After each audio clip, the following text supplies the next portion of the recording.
Hey everyone, this is Will from China, and welcome to this brand new and exciting episode of The Missing Piece.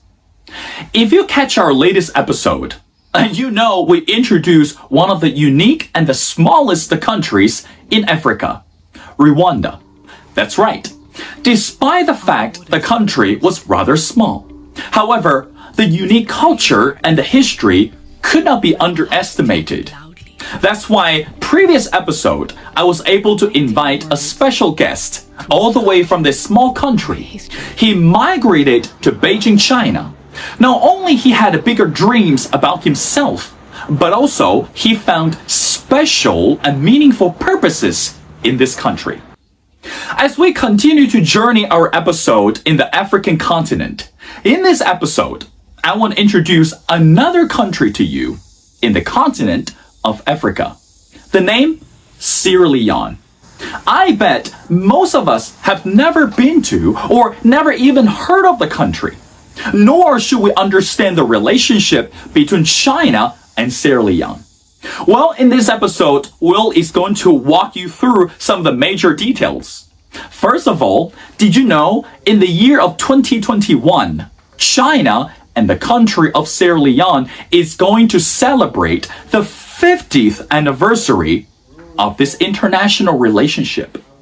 50 years.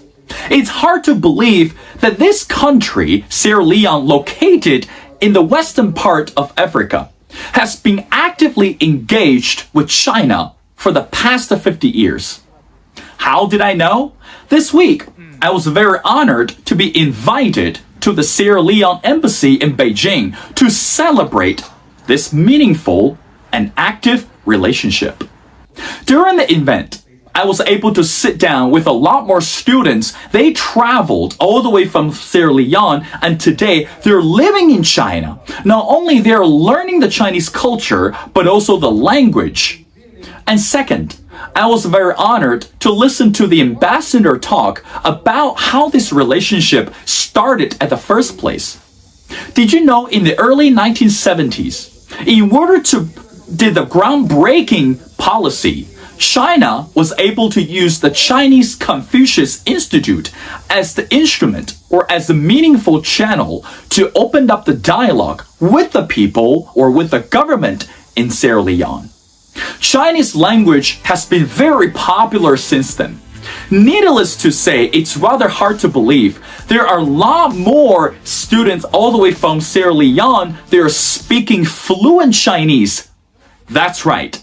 They are speaking fluent Chinese today and living in China. It's really hard to believe how impeccable and how powerful not only the country, but the language has become today worldwide. That's why I wanted to share with you that to say that when we talk about international relations and when we talk about diplomatic relations, some people tend to say it's rather complicated. But after talking to a lot more experts or after inviting a lot of luminaries coming to our show, one thing I realized, the international relationship, it's not that easy. Because it should be based on two significant perspectives. Number one, mutual respect, and number two, mutual agreement. Let's talk about the first one, mutual respect. Take Sierra Leone, for example.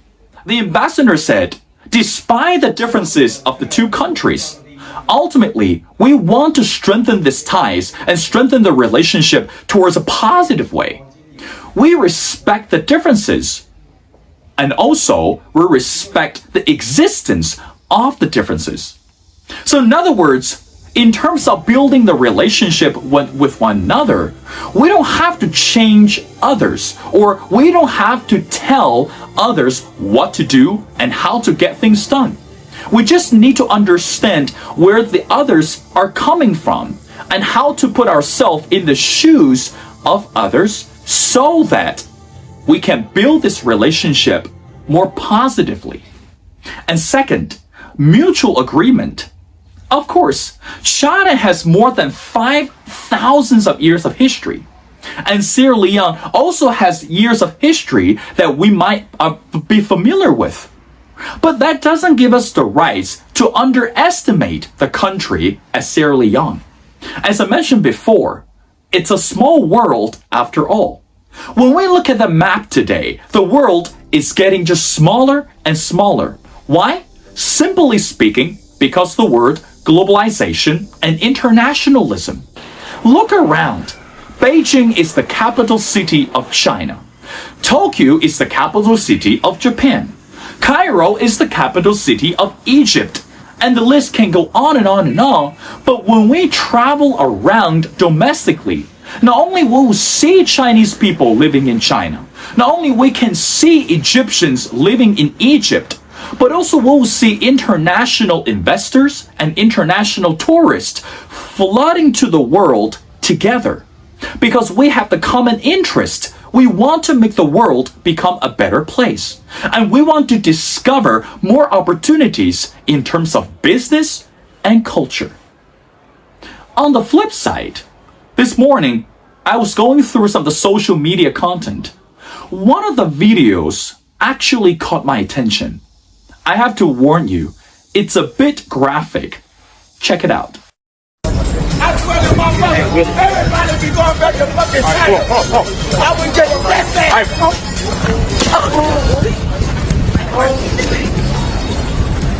that damn it, man. Hey. You see, people always wonder why the relationship between China and the US is not getting any better.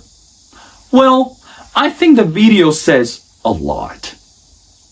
By yelling at the Asians in the middle of the street and telling them to go back to China. Well, one thing I want to make sure the speaker or the person in the video can understand, and there are more than 50 countries in the continent of Asia. And needless to say, just because people are living in Chinatown, or just because people are eating dinners or having meals in Chinatown, that doesn't necessarily mean they're all from China. I'm sorry to say that the person decided, or the Asian person decided, to use some violent behavior to end such chaos. Of course, no violence should be encouraged in order to find better solutions. But again, at this moment, I want to say, after listening to the ambassador talk, or after talking to the people from Sierra Leone, and comparing with what happened in the video, I think we got the better answer. Why some of the relations with China is getting better, or some of the countries are still wondering how to be better friends with China. Again, if you follow our show, Will always says, it's a small world after all. China is a rising star internationally, and we have our own strength. Of course, no country is perfect. China also has weaknesses. But as we are working together after the pandemic, I think the goal is very simple. We want to work together effectively and positively. As we can push our international relationship forward, as we continue to develop better or more relationship with any other countries across the world, China has never changed the policy. And Chinese people has never showed resentfulness or gruntle attitude to the citizens of the world. Because we are global citizens after all. So again, as we celebrate the 50th anniversary between China and Sierra Leone, I think this is a very strong message. China has been always friendly and positively engaged with the countries across the world. We never ask for trouble, and needless to say, we never want to be the troublemaker. So I strongly encourage all the people, either you're watching or maybe you're traveling on the road, and next time, when you're traveling outside China, as a Chinese national, represent us well, be positive, and knowing there are still more friends and there are even more opportunities for us to become friends with people who don't know China yet. Again, everyone, this is Will from China. Thank you for watching, and thank you so much for taking your time to leaving your comments and feedbacks at the end of each episode.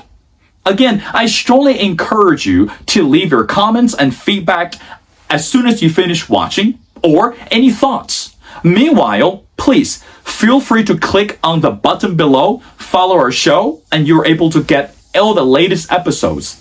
And last but not least, as Will always mentions, if you have any new ideas or any exciting stories you would like to share with me, please feel free to leave your message or feel free to connect with me. I'm looking forward to discovering more stories about the world. Have a great weekend.